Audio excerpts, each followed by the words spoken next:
I want to bring in Lionel Hollins, the former Nets head coach and Grizzlies head coach. And he led the Grizzlies to the 2013 Western Conference Finals. The coach is joining us. He was also a starting guard for a Portland Trailblazer team that I was a huge fan of growing up. Dave Twardzik, Lionel Hollins, Sidney Wicks, Bill Walton, Jeff Petrie, Larry Steele. I got the whole team down. Yes, in fact, you do. I went to you yesterday and I said, you wore number 9. You said, just for 1 year. Exactly. You were 14, switched to 9 for 1 year. And then I was traded, and I wore 9 in Philadelphia. There you go. So let's start with this. I don't think 1 and 2 seeds matter for great teams. Do you? I don't think it does because, in the playoffs, you're going to have to win on the road. Somebody's going to beat you at home. Even the great teams, the 1 seeds, have lost at home and had to win on the road. The year we won the championship, we only had the home court advantage against Chicago in the first round, and that was the best 2 out of 3. So that was, kind of difficult situation, but we were able to get through that. We had to win in Denver, we had to win in L.A., and we had to win in Philly. Fortunately for us, we didn't lose at home. But good teams win on the road, and they win at home. And during the playoffs, that's going to happen. So a lot of people that have played, so give me when did you break into the league? 75. So one of the takeaways I hear from former players is that these current players, the travel is so much easier. I want you to go to 1975. Take your time on this. Tell me how you traveled in Portland, Oregon. Well, we had to take the first team smoking. And say we played a Sunday night at home, and we were going to the East Coast. So sometimes we'd even, because there weren't nonstop flights, we'd take a bus to Seattle and stay at the hotel by the Seattle airport and get up the next morning and fly to New York. And we'd get to New York later that afternoon, and we'd go straight to practice at the New York Athletic Club. And then the New York Athletic Club? Exactly. And then we'd go find some place to eat, and then the next night we'd play. And then the next morning we'd get up. It'd be a 4:45 wake up, a 5:15 bus, and we're on to our next stop. And also, we played 3 in a row. You guys had back-to-back-to-backs. Back-to-back-to-backs, and we also had 17, 18-game road trips. Where you'd be out there, you'd play 10 games on the road, and you could come back home and be over if you weren't very good. So, it was different, and I like the fact that there's better nutrition now, better training, and the teams provide more food. Everybody has the chef, and they have breakfast and lunch. And we didn't have any of that. I ate a lot of McDonald's until my veteran taught me that I needed to go and spend some of that per diem on better food and nutrition, because that's what we were used to. So a lot of this stuff about players resting, how much of it is just dudes have guaranteed contracts, they got a lot of money, and they just don't want to play back-to-backs? Well, I don't think it's so much the players. I think you have to question the people that are asking them to sit out. I mean, upper management is a part of this decision, as well as the coach.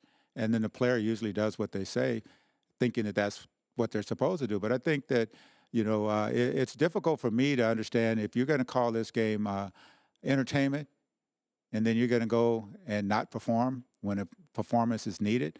If I go to a concert, I don't want somebody to come out on stage and say, so-and-so is not coming to perform tonight. I want my money back if I do that. I think it's a disservice for the fans, and especially the Eastern teams coming west and the Western teams going east. You only see those guys once or twice. Exactly. And I know for a fact there are a lot of people who save for 2 or 3 games a year. They're not season ticket holders. They're not able to go out and buy tickets. And we have a responsibility to the fans. I understand coaches wanting to set players at a different time. I have no problem with what Pop did a couple of years ago, because he had an older, aging team. Yes. And he was trying to save some of their legs for the playoffs. But what I had learned, we don't have a training camp anymore. It's 5 days basically, and you can only practice once a day physically. The other day, so training camp's done. No one wants to play in exhibition games. And then we get to the regular season, and now we're going to rest players during exhibition season. So when do you play? I mean, you're making a lot more money than any group that's ever played in the NBA has made, and now you said, okay, we're going to sit. I don't think that sits well with anybody, and to me, that's important to understand. Now, you talked about in 75, it's worse than I thought, by the way. When you talked about the bus up to Seattle, it's worse than I thought.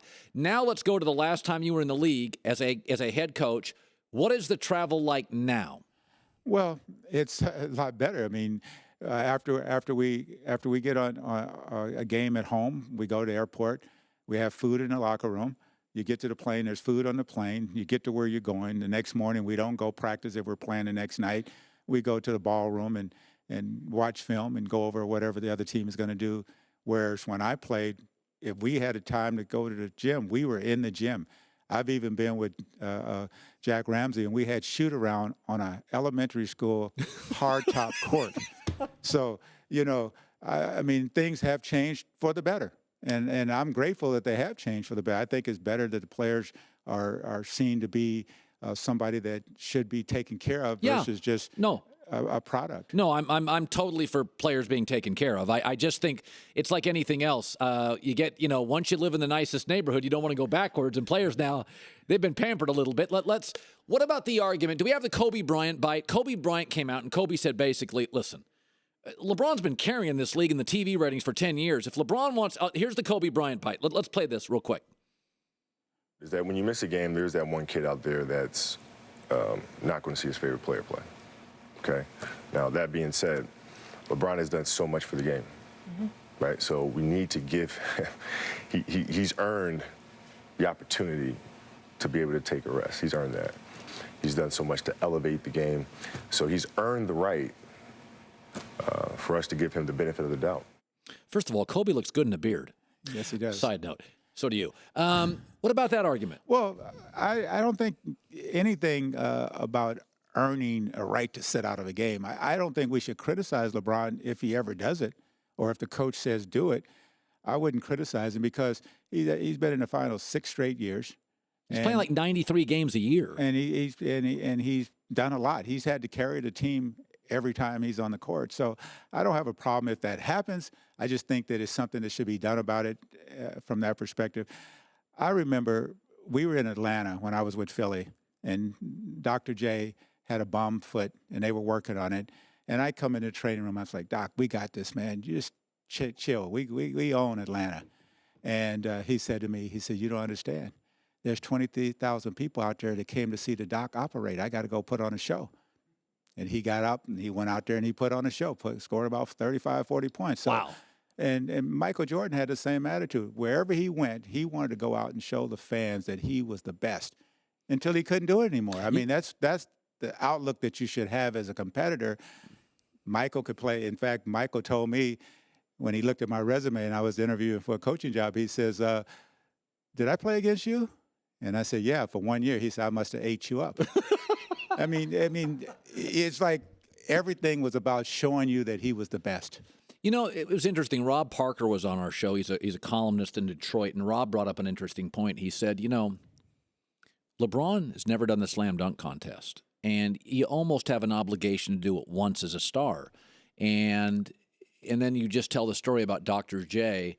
Is it possible that the new guy, and I don't want to be the old guy complaining about young guys, but this new group of players, they don't feel like that. They don't feel they owe the fans anything. They see themselves as almost actors and TV stars. Like Dr. J wanted to put on a performance. He would do the slam dunk contest because he felt like he was elevating. That's what the fans earn. Is it when you deal with young players, maybe they just don't think like that anymore?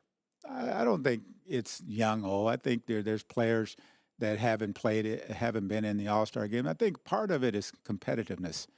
If you have a brand and you're trying to develop it, and you go and you're supposed to be this and that, and then you don't perform to your expectations in a three-point shooting contest, in a slam dunk contest, somebody like Aaron Gordon, who's young, or kid out of Minnesota beats you, now people say, well, maybe he's not all of that. Oh, so it's branding. There's a lot more to the thought process that we don't really think about. From the outside or even on the inside, you're just thinking that, hey, he just doesn't want to play. Because there's been a lot of these current stars that I would love to see Westbrook in a slam dunk contest. Oh, my God. With the way he dunks. And it is what it is. I don't get upset at it. It's the way our society is moving toward, as I said, nobody wants to do training camp and nobody wants to do exhibition games. So I just think it's people saying, well, that's not important.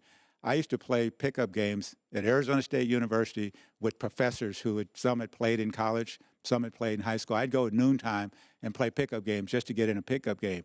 I know players that will not play if all the players on the court are not professional players. You know, I think I want to play. I want to get a game in. It doesn't matter who it is. I don't have to go out and try to score all the points, but I want to play. And I think we're moving away from that because, as you just said, guys are stars and guys are putting themselves Moguls. on a pedestal. They're billionaires now. Some They of them are that. Hey, by the way, was Bill Walton as crazy? Like, he's crazy now. He's certifiable. Can you give me a Bill Walton story when you first met him? Was he that loony? I don't think he's loony or crazy. I think Bill has got a shtick. It's a shtick. Yeah. I'd say all the guys, look at Howard Cosell. He had a shtick. The guys who do it for a living and train to do it, they don't have to have a shtick. But guys like Bill who come on the scene, they have to be popular. And the way they're popular is you either hate them or love them, but you're always talking about them. But when you played with him, I always heard a story he didn't use deodorant. Is that true? You can say it. Oh, no. Bill used to have the real long hair down his back. And Yes. everything was organic. And some of the stuff that he used for showering and for washing his hair didn't have the most pleasant smell. And it had nothing to do with did he or didn't he use deodorant. But, and he used to, we were on a bus and he was learning how to play the guitar. And we used to call him Arlo Guthrie. He didn't play very well, but he was trying to learn how to play it. And he'd have his corduroy pants on and his earthy big gray socks with the red tips on the toes and his plaid shirt. And we used to call him the Chief after the movie One Flew Over the Cuckoo's Nest. And when I got to the team, they used to call him Dollar Bill because he made more money than anybody. But then we started calling him the Chief because he was bigger and taller, and he just Only Walton went to organics before Whole Foods. Like, he was using organic soap before Whole Foods was selling it. Well, I have to say this, man. People don't understand Bill. Bill was a great player, and he understood the game. God, Coach, He understood the game as well as the coaches understood. Kind of like LeBron James today and Michael and some of the great stars. They know exactly who should be on the court, what we should be doing. And Bill had a high opinion about himself with that regard. One of my favorite stories, we're at practice, and Jack Ramsey is refereeing the games, and our team lost to the other team in practice. And Bill was mad because he thought he got fouled. He takes the ball, and he's holding it in his hand, and he says, "I'm not practicing anymore. I'm done. And we're all standing like, okay, what is Dr. Jack going to do? And Maurice Lucas bailed him out. He threw a ball at him, and then he got another ball. And then before you know, we all start throwing balls off the ball rack at Bill, and he just starts laughing. He comes down there, and practice goes on. But it would have been interesting to see how Dr. Jack would have handled that. One of the all-time great guys and legends. No question. Oh, all my Portland listeners these are great memories as a kid, the Memorial Coliseum and those classic teams that won the championship. What year was that? 75, 76, 70? It was around there somewhere. Coach Lionel Hollins, great seeing you. Good to see you, too. Thanks for having me. You bet.